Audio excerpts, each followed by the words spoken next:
नमस्कार। आज हम चाणक्य नीति पर आधारित एक विश्लेषण कर रहे हैं। इसमें ये देखा गया है कि क्यों कुछ लोग जीवन में बार बार असफल होते नजर आते हैं। हाँ, चाणक्य नीति, बिल्कुल। प्राचीन भारत के महान रणनीतिकार, उनके जीवन सिद्धांत।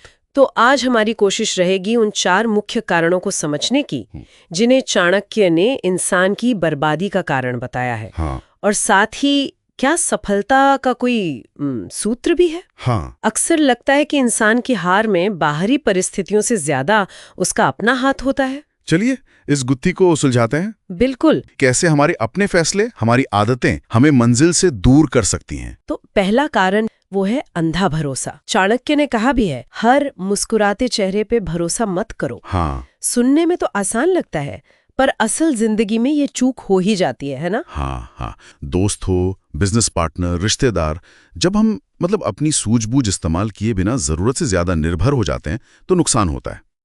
जो लोग सच का सामना करने से कतराते हैं ना, वो भरोसे के लायक कम होते हैं। अच्छा, मतलब अपनी तरफ से आंखें बंद कर लेना, यही भरोसे की टूटने का रास्ता खोलता है। ये विवेक की कमी है, भरोसे की नहीं। ये बात तो सोचने वाली है, भरोसे और अंधे भरोसे के बीच की महीन रेखा।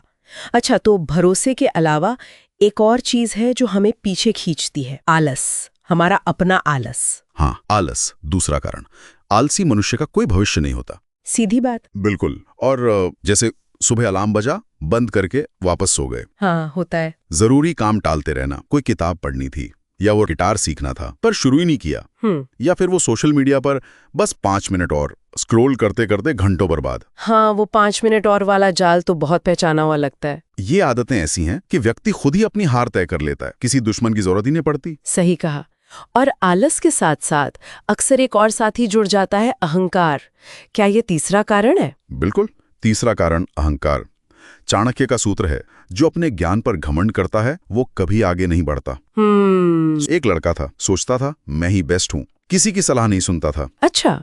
टीम के साथ काम करने से मना कर दिया, प्रोजेक्ट फेल हो गया। ओह। अहंकार असल में हमें सीखने से रोकता है। हमें लगता है हम सब जानते हैं, और यही सोच गिरने का कारण बनती है। ये अहंकार तो वाकई एक तरह का अंधापन है, सीखने के सारे रास्ते ही बंद कर देता है। हाँ। और इसी कड़ी में शायद चौथा कारण भी जोड़ा है, जिसके जाल में फंसना शायद बहुत आसान है, लालच। सही कहा, चौथा कारण लालच ही है। चाणक्य के शब्दों में लालच मनुष्य को पशु से भी बदतर बना देता है। बाप रे।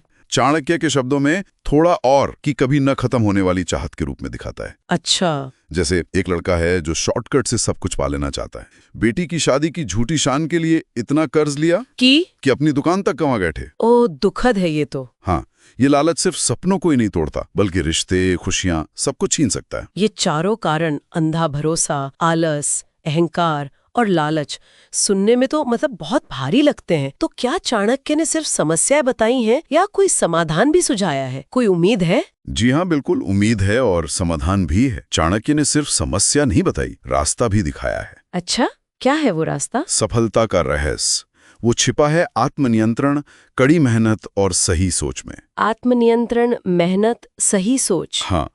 तो चाणक्य की सीख यही है कि हमारी असफलता या सफलता वो काफी हद तक हमारे अपने नियंत्रण में है। बिल्कुल। ये बाहरी हालात से ज्यादा हमारी अपनी चुनी हुई आदतें और सोच पर निर्भर करती है। बिल्कुल सही।